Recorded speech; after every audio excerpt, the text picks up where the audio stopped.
So with the first quarter of the new calendar year, we've seen certainly an improvement in the IT market in both Wellington and Auckland. This has been predominantly across private sector. We've certainly seen a pickup in the banking and finance sector across both cities. Not seen too much coming out of government, but there are rumblings of new work coming.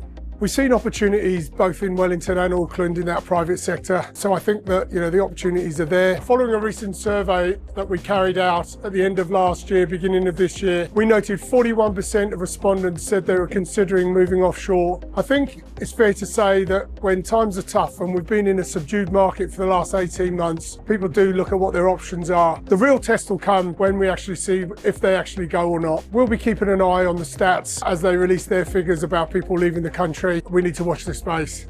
I don't think that overseas markets are necessarily more attractive. I just think that people are a bit over what they've gone through in New Zealand in the last 18 months. And it's that classic, the grass is always greener. If the trend continues of people leaving our shores, then it will impose greater pressure on the talent market available in New Zealand. It's still a good idea to keep an open mind about work from home and flexible working options. We're seeing a lot of candidates, contractors are still demanding work from home options or hybrid working, yet we're also on the flip side seeing employers wanting people back in the office a lot more.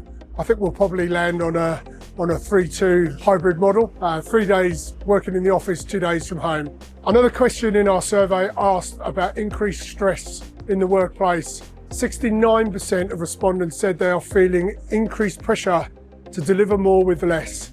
As we see redundancies rife throughout public sector, this will increase more and more. And in the short term, they'll probably still deliver, but in the long term, I'm sure there'll be a tipping point where this will fall over. This overload of work can have an impact on your team, and eventually the morale and productivity of that team will be affected. I get asked every day, what are my predictions for the next 6 months in the IT market in New Zealand? I've given up giving predictions.